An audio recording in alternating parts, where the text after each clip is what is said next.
الحمد لله رب العالمين والصلاة والسلام على سيد الأنبياء والمرسلين أما بعد أعوذ بالله من الشيطان الرجيم بسم الله الرحمن الرحيم ونريد أن نمن على الذين استضعفوا في الأرض ونجعلهم أئمة ونجعلهم الوارثين صدق الله العظيم.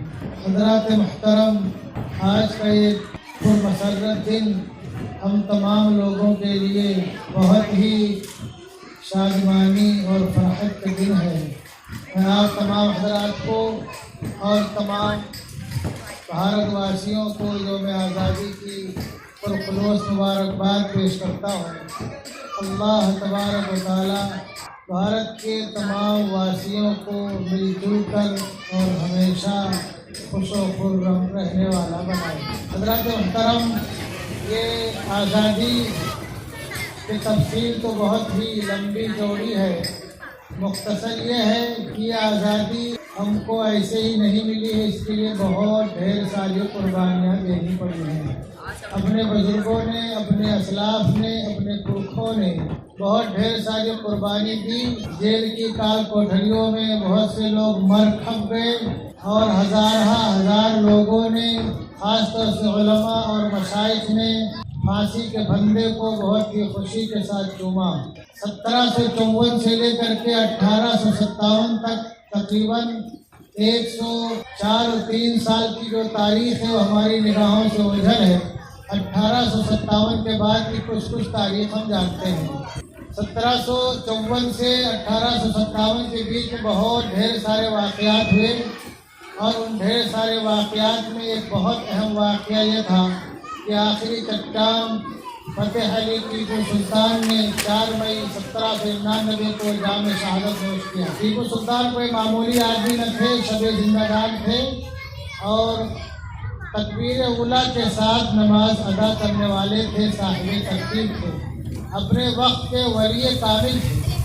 اس کے بعد انگریزوں کو یہ کہنے کی ہمت پڑی کہ آج سے کل ہندوستان ہمارا ہے، اور ان کی ظلم و زیادتیاں بڑھتی گئیں، یہاں تک کہ 1800 کے بعد جو ہے یونین جب لال قلعہ پہ لہرایا تو سراج الہند حضرت مولانا شاہ العزیز محدث علی رحمۃ اللہ رحمۃ واسعہ نے اعلان کر دیا اور فتویٰ دیا قد عادت الہند دار الحرب، کہ بھارت اب دار الحرب ہو چکا ہے اور انگریزوں سے جہاد کرنا فرض ہو چکا ہے. اس کا نتیجہ تھا کہ 1824 کے بعد حضرت سید احمد شہید رحمۃ اللہ رحمۃ واسعہ اور شاہ شہید رحمۃ اللہ رحمۃ واسعہ نے بہت ہی متحرک اور پرجوش تحریک چلائی، اور اس تحریک چلانے کے نتیجے میں بہت دور تک بہت سے علاقوں کو فتح کیا اور جہاد کرتے ہوئے بالا کوٹ کے پہاڑیوں پر شہید ہو گئے. اس کے بعد علماء صادق پور نے 1831 کے بعد اگوائی کی. علماء صادق پور کا واقعہ جو ہے سننے اور پڑھنے کے لائق اس لیے ہے کہ انگریزوں کو علماء صادق پور سے کتنی نفرت تھی. علماء صادق پور کی انگریزوں کے خلاف جدوجہد آزادی کی وجہ سے ان کے پورے علاقے کو زمین بوس کر دیا، اور زمین بوس کرنے کے بعد اس پر گدھے سے ہل چلوایا. آپ نے کبھی تاریخ میں نہیں پڑھا ہوگا کہ گدھے سے بھی ہل چلوایا جاتا ہے. یہ پہلا واقعہ تھا خالی علماء صادق پور سے نفرت کے اظہار کے لیے. اور میں بتا دوں یہ کس طرح کی اذیتیں دیا کرتے تھے، تکلیفیں دیا کرتے تھے. ایک کتاب ہے کالا پانی. کالا پانی مولانا جعفر تھانیسری کی کتاب ہے. انہوں نے واقعہ لکھا کہ دلی سے ہمیں لاہور میں بھیجا گیا تو ہتھکڑی لگا کر کے بھیجا گیا. تو ہم لوگ خوش ہوئے جو ٹھیک ہے، زیادہ مشقت نہیں ہے. اور لاہور میں ہمارے لیے جو پھانسی کا اعلان ہوا وہ تھا، تو صبح اس نے آ کر کے جیلر افسر نے بتایا کہ تم لوگوں کو پھانسی دی جائے گی. تو ہم لوگ خوش ہو گئے. تو اس نے سوچا کہ خوش کیوں ہے، تو پوچھا کیا بات ہے. تو کہا بات یہ ہے کہ ہمارے مذہب میں شہادت ایک بہت بڑی نعمت ہے جو ہر شخص کو نہیں ملتی ہے، اس لیے ہم خوش ہیں کہ ہم جو ہے شہادت کی موت مریں گے.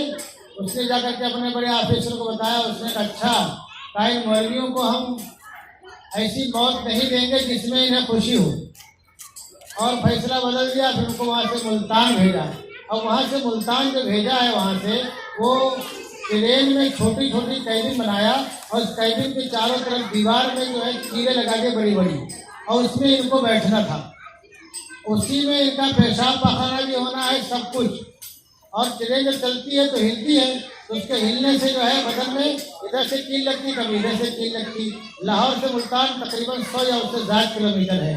کتنی مشقت جو ہے وہ سفر تھا کہ جو لوگ جب لاہور پہنچے تو ان کا پورا بدن لہو لہان تھا. اب اس کے بعد ان کو کالا پانی بھیجنا تھا، تو کالا پانی مولانا جعفر تھانسی رحمۃ اللہ علیہ لکھتے ہیں کہ یہ جو تکلیف تھی جو کسی حد تک ہم نے برداشت کر لی کہ خون ہو گئے اور غلاظت میں اٹے پٹے رہے، لیکن جب کالا پانی بھیجنا تھا تو ہمارے بیوی بچوں کو، ہمارے بوڑھے والدین کو، سب کو بلایا گیا. ظاہر سی بات ہے کہ ایک نوجوان آدمی، اس کے نوجوان بیوی اور چھوٹے بچے ہوں تو اس کے دل میں عجیب کیفیت پیدا ہوگی. اور بچے، ماں باپ اور بیوی سب رو رہے تھے، تو سب کو کہا کوئی بات نہیں ہے، یہ اپنے وطن کے لیے اور اس کو آزاد کرانے کے لیے ہم یہ قربانی دے رہے ہیں. تو بڑے تو سمجھ گئے، بیوی بھی سمجھ گئی، لیکن سب سے مشکل مرحلہ وہ تھا جب میرا چھوٹا بچہ میرے پیروں سے نمٹ گیا. اور اس نے کہا، انگریز نے کہا کہ اپنے تم کہلوا دو، اپنے والدین سے کہا میں لڑکے سے کہلوا دو، بیوی سے کہا میں شوہر سے کہلوا دو، اور بیٹے سے کہا کہ اپنے باپ سے کہلوا دو کہ ہم انگریزوں کے خلاف نہیں، ان کو چھوڑ دیں گے. تو یہ بیٹا ہمارے قدموں سے لڑ کے رونے لگا، کہیں گا ابو بول دو، خالی بولنا تو ہے، بولنے میں کیا جاتا ہے. تو بولتے وہ گھڑی ہمارے لیے بہت ہی صبر آزما، بہت مشکل گھڑی تھی. ہم نے اپنے بیوی سے کہا بچوں کو تو سنبھالو، اگر زندگی رہے گی تو یہاں دوبارہ ملیں گے انشاءاللہ، اور زندگی نہیں رہے گی، شہید ہو جائیں گے تو انشاءاللہ حوض کوثر پہ ملاقات کر لیں گے. تو اس طرح کی اذیتیں اور بہت تکلیفیں دیا کرتے تھے. ایک کتاب ہے دا ادر سائڈ، یہ کتاب جو ہے یہ تامسن کی ہے. ان کی کتاب کا نام the other side of the medal, the other side of the medal. آپ اس کتاب کو پڑھیے تو آپ کو معلوم پڑے گا کہ علماء کرام کو کس طرح سے تکلیفیں اور اذیتیں اور دکھ دیا کرتے تھے لوگ. انہوں نے واقعہ اس میں لکھا کہ میں ایک کیبن کے پیچھے گیا تو وہاں سے بدبو آ رہی تھی انسانی گوشت کی. معلوم پڑا کہ تم کو آگ پہ جلایا جا رہا ہے کہ خالی یہ بول دو ہم تمہارے خلاف نہیں ہیں. تو یہ بولنے کو تیار نہ تھا، سب آگ میں جلنے کو، تیل میں تلنے کو تیار تھے، لیکن یہ بولنے کو تیار نہیں تھا انگریزوں سے کہ ہم تمہارے مخالف نہیں ہیں. اس کتاب کا مطالعہ ہمارے بھائیوں کو انگریزی جانتے ہیں ضرور کرنا چاہیے. کتاب کا نام ہے دا other side of the medal. تو یہ وہ قربانیاں تھیں جن پہ طفیل جو ہے اپنا بھارت آزاد ہوا، اور آج ہم آزادی کی سانسیں لے رہے ہیں.